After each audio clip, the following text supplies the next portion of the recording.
So with that, let's bring in House Speaker, the great Kevin McCarthy in California. Mr. Speaker, good to see you. I want to get your take on this because, Joe Biden has had historic spending.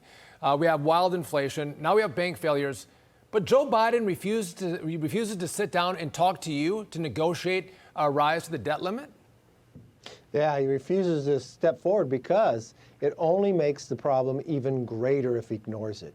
And Right. Think about it. You named a lot of different problems. The reason we have a bank problem is because the Democrats spent $5.9 trillion, brought us inflation. With inflation, interest rates go up, banks come in problems. What else has he done? We're paying more for gasoline because of his energy policy. We've got more Americans dying because of fentanyl because of his open border. Now we've got China thinking they're able to do something with President Xi that hasn't happened in 100 years. They're bringing Saudi Arabia and Iran together. He's sitting with Russia. He's now creating the new axis of power, something we haven't seen since the 1930s with Iran, North Korea, China, and Russia. Why? Because we've got a weak leader in the White House, and we're seeing in every aspects. When America is not strong, the rest of the world is not safe. Mr. Speaker, are there any scheduled meetings between you, the Republicans, and the White House about raising the debt ceiling or dealing with the debt limit? There are no schedules. I sat down with them, told them, look, I'll be reasonable, I'll be rational. The two things I will not do. I will not raise taxes, and I will not raise a clean debt ceiling. But if you want to sit down and find ways that we can eliminate waste and abuse, if we can sit down and we can pass policy changes, maybe we put in work requirements, help the supply chain, get people back to work. Maybe we secure the border, stop 300 Americans dying every single day. Maybe we do something on energy to lower the cost. That would be the #1 driver to lower inflation, let people keep more and make America stronger and the world safer. He has not followed up one time. I was with him at St. Patrick's Day lunch saying, I'm waiting to come down and meet again. He told the Democrats at retreat he's going to meet with me. And I've been sitting and waiting saying, I will come any day, any time, any night to make sure that we get a plan that puts us on a path. With the bank failure, it's more important now than ever before to not have this runaway spending, to curve it. The great economist Milton Friedman said, the only person that can create inflation is government spending. So true. And Mr. Speaker, at one point, you can't negotiate with yourself. At one point, if Joe Biden doesn't engage, do you cast him to the side and go over to Chuck Schumer and sit down with the Senate and try to negotiate a deal to cut spending or get some good legislative reforms and then raise the debt limit? Chuck's almost even worse. Chuck says, oh, you should just pass a clean debt ceiling. He couldn't pass it out of the Senate. He doesn't even pass a budget. He doesn't even pass appropriation bills. So the Senate is where nothing happens. We've moved more than 38 bills. They become law. Think about some of the things we've been able to do with a small majority. We've stopped this president from selling our oil to China out of the Strategic Petroleum Reserve. We cut 87,000 IRS agents. We stopped D.C. from decriminalize even down to murder when he said he wasn't going to support it. Yeah. We moved stopping ESG, where people could actually get a return on their investment instead of playing politics with their investment. He vetoed that. Before we move on, is this the political calculation by this White House, Mr. Speaker, is that they create another crisis with the debt ceiling by not doing anything on it and then try to lay the blame on the Republicans for all these crises that they also created?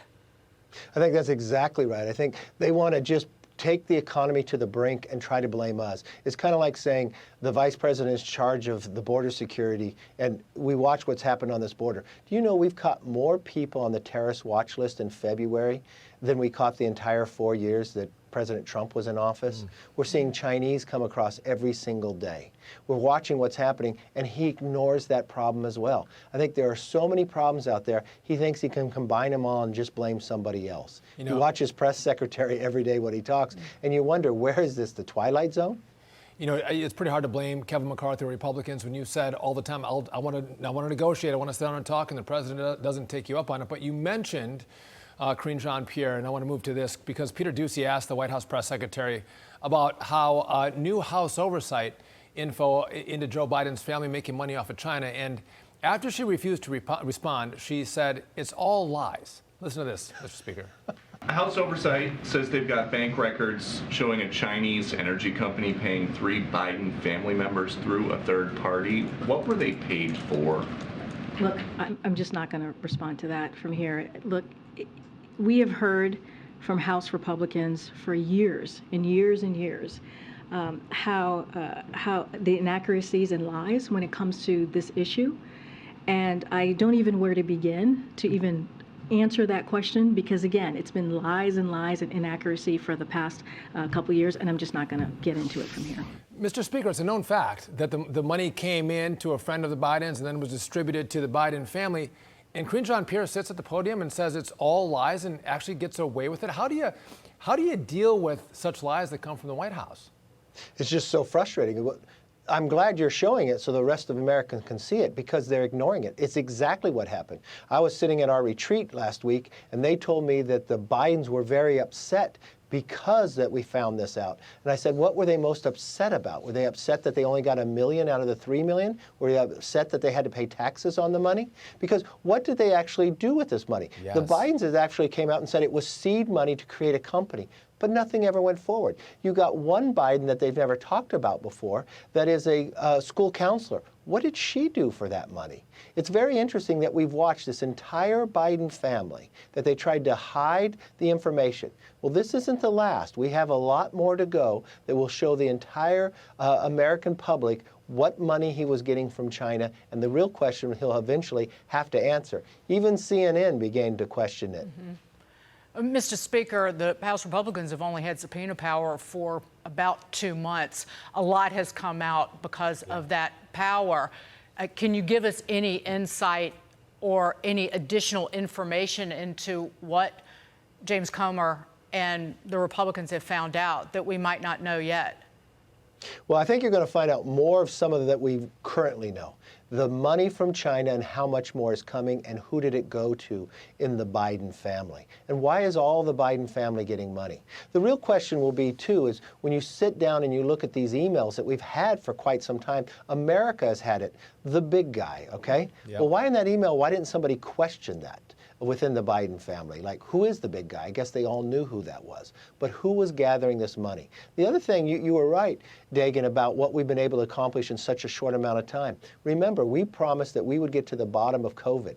Now you're getting the classified documents. We passed that in the House. Yeah. The president signed it, didn't think we'd get it. We've created a select committee on weaponization. We created a select committee on China, a select committee on COVID. And now the information is beginning to flow, and we're going to follow it wherever the information takes us, and we're going to provide it to the American public so they can make their own judgment. You know, a lot of talking heads would comment about how the new Republican majority in the House wouldn't be able to get anything done because it was such a tight majority, and you lay out all these things that you all have done with this tight majority. It's actually pretty impressive. I do want to switch gears because I want to talk about the story that everyone is talking about. A New York grand jury hearing called off today in the case against former President Donald Trump. Now sources say there is major dissension within the DA's office. And so, listen, no one knows politics better than you. You know every district, every member, every race, every number.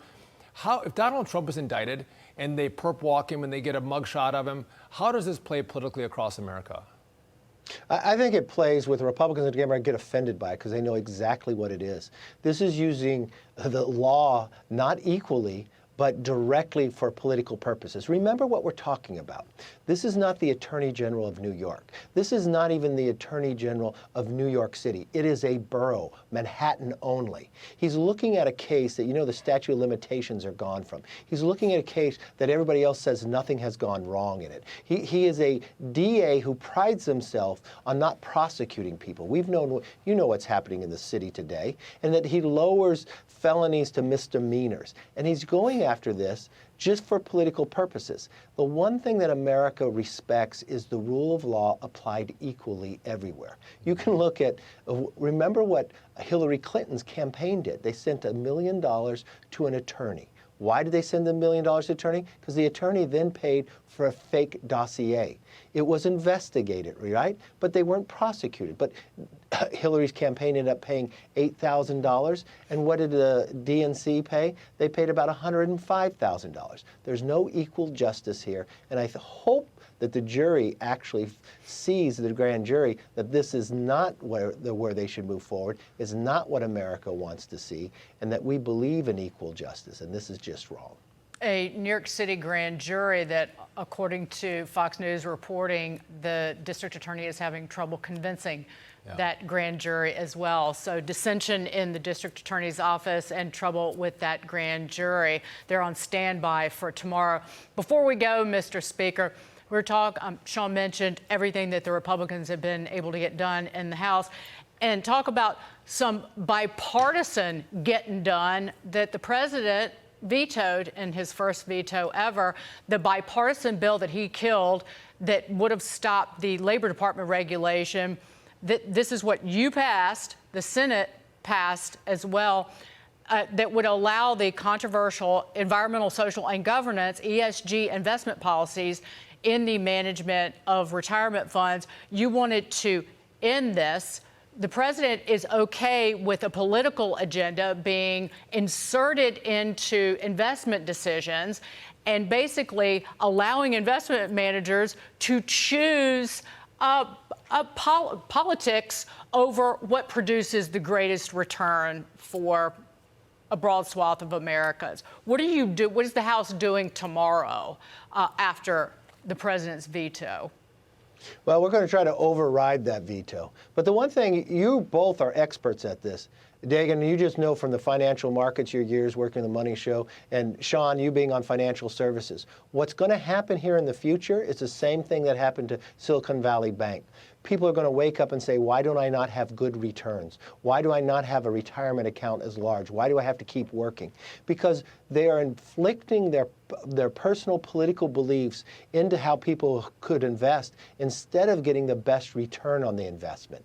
These are the problems we're looking forward, and we're going to continue to fight. What's interesting here is the majority of members in the House and the Senate. That's the American public, sent it to the president's desk. But again, he wants to play politics instead of looking out for the average American to get more return on their investment and have a bigger nest egg. The rest of America doesn't get to make $1 million after the Chinese for their entire family for doing nothing. And that's the difference.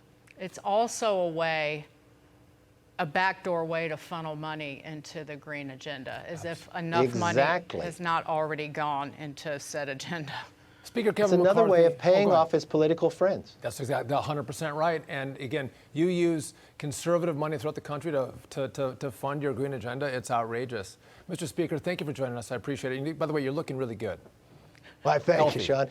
I try. You give me a great example to work toward. I don't get that from him, so enjoy. I have a man crush on the Speaker. Speaker McCarthy. Thank you, Mr. Speaker. All right, take care. Congrats on everything. Thank you.